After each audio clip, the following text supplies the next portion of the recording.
Hi, my name's Jody Haney, and I'm the owner and operator of Excite Learning. We're a professional development organization. We provide PD to schools and do student programming, and we built your science kits. I thought I'd make a little video just to talk you through the materials that you have in your kit and make sure you know how to use those and how to keep them going for you.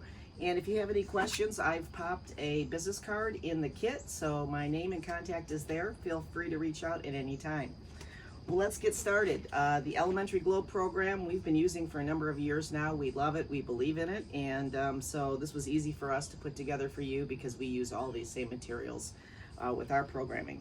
This book is called the Scoop on Soils book. I think that you were given one at your PD, but if not, there is information on how you can download these free from the Elementary Globe website, or you can purchase them on Amazon. Now, this book itself is really the book that is going to take you through the activities, but there is a storybook that's called The Scoop on Soils that I was just referring to.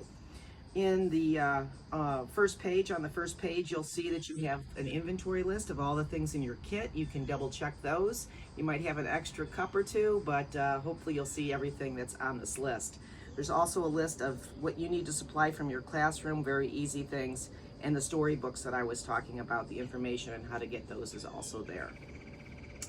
The first activity is called Getting to Know Soil, and Getting to Know Soil is really about having your students learn that not all soil is the same, and that sand, silt, and clay are the three types of soil predominantly, and they're going to learn a lot about those three things.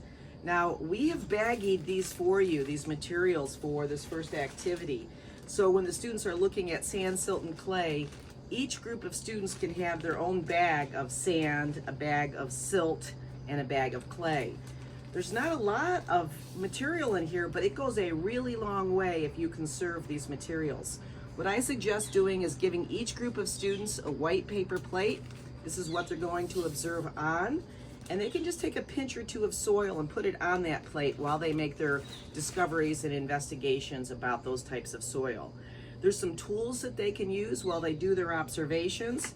There's a little hand lens, and this hand lens is actually an insect bug box with a magnifier on it. We really like it because they can put a little bit of soil right inside, put the lid on top, and look at that soil under a magnified version. They could also just use the top and move it up and down, in and out, looking at the soil on their plates. When you are done with each type of soil, I would put it back in the bag before you look at the next type of soil. So the students could look at sand first, put it back, then silt, put it back, then clay, put it back, and you will have the soil for many years to come. However, should you need some more soil, you can contact me. I can let you know how to get those soils. You can purchase them on your own, or we can help you do that. The other tools that they'll use for this investigation, they have little rulers, they have tweezers, and they have eyedroppers. And in the kit, you'll also find some bamboo skewers, and those bamboo skewers are made out of wood, and they last forever, and they're just like little picks, and they can pick around in the soil as they're investigating. The second part of that activity, Getting to Know Soil, has the students actually create soil layers. So what I have my students do is bring in soil samples from their own backyard. It's fun for them, not in a container that has flowers, but actually from the ground if possible. If not, they can pick up a sample of soil from school. There's a large bottle in there for the teacher's demonstration. You can put just a little bit of soil at the bottom and say a couple inches, fill it with water and shake it up. And what we're wanting to see is how these layers of soil form. What ends up at the bottom, what ends up in the middle, what ends up at the top. And again, we're going to be looking at the concepts of sand, silt, and clay. Then the student groups each get a smaller bottle so that they can do this on their own. Again, just a little bit of soil, maybe an inch, no more. Fill it with water, shake it up, and then layer it out. Inside the activity guides, there are black line masters so that you can make copies for your students. This one on having them look at the sand, silt, and clay and doing some observations on that. Here's what they can do to look at those soil layers in the tubes. Letting them layer out and making some observations and drawings there. And then finally, there's a flip chart book where the students can actually create a flip chart to learn that the layering of clay, sand, and silt, and also organic material. There's one more piece of equipment that we put in your kits. I'm really excited about it. It's a digital microscope. You'll find them in the white boxes. They're super easy to use. Just follow the few short instructions. But the kids and very young learners can use these very easily. After you turn them on, there's only one knob, this silver rotating knob that the kids will move to bring something in and out of focus.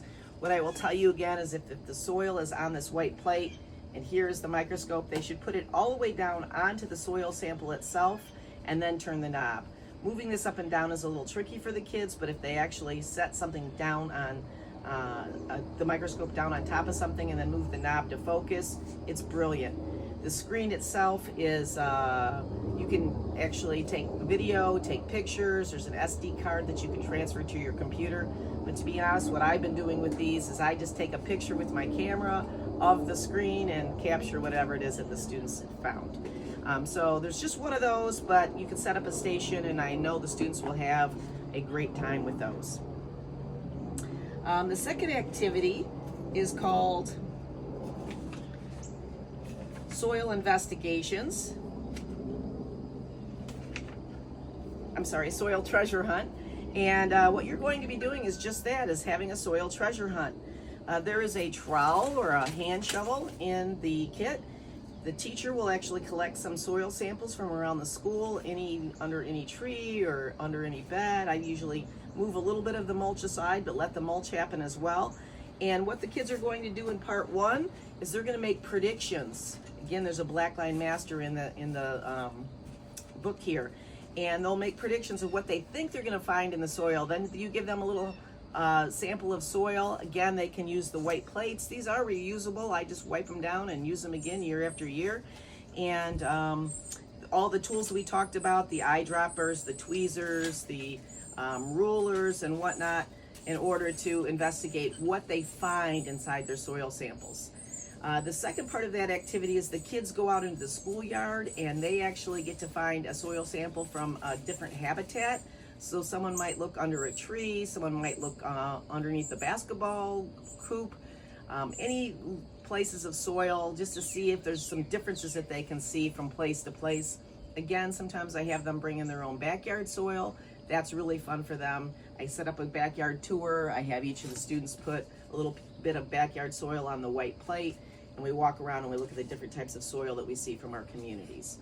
So that investigation, again, there's Blackline Masters, like we said, and for really young learners, if you have young learners, what we found is that instead of having them list all the things that they found in their soil, we've actually had them use tape and actually tape some things to this piece of paper so that they can see what they found in the soil and just show you as almost like a portfolio of evidence of what they found. And we just give them the caveat, no taping live animals to the pieces of paper.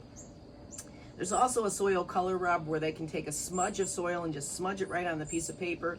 And that's a really great activity because you can see how the soil colors vary from where you take them from, and especially if they do the backyard tour and each bring in a backyard sample. The one other piece of equipment I wanted to talk about here is that you have some sieves inside your kit. And these are just like what you'd use at the beach, and the kids can actually take the soil when they're looking for an activity too and sieve it out so that they can see what's left behind. And they should really use some good observations here. We don't want them to say it's just dirt or it's just soil. If they look closely, they'll find seeds, they'll find roots, they may find little insects or insect cases, they might find some eggs of other animals, etc. So we really want them to use their power of observation, use the sifters and all the other equipment, and make careful observations of what they're finding in their soil. And then we move on to Activity 3. And Activity 3 has the students actually read the storybook, The Scoop on Soil. That book is great because it's going to remind them of many of the things they just did themselves as scientists, young learners. And then they're going to play a game that's called We All Need Soil. And again, inside this envelope, you will find 8 bags for 8 groups of students, and each group can have 1 bag of cards. And they're going to play a sorting activity or sorting game where they are going to think about how soil is used. And in the lesson plan book, it will give you some tips on how to set this up. But basically, they're going to take a card from group 1, a card from group 2, a soil card, and they're going to think about how those 3 things come together to either provide food or to provide a home for an organism or for a plant. This activity is all color-coded. It's pretty spelled out. It's spelled out easily in the lesson plan book. I don't think there's too many questions or much confusion about that. But please enjoy that game. Make sure the kids get their cards back in each of the little small baggies so you can keep them organized and separate. And that should last you a good long time. Again, if you have any questions about any of this, my card is in the kit. And should you have any problems within the equipment, please feel free to reach out. And good luck. This is a great experience for your students. I'm sure they're going to enjoy it, and I hope you do too.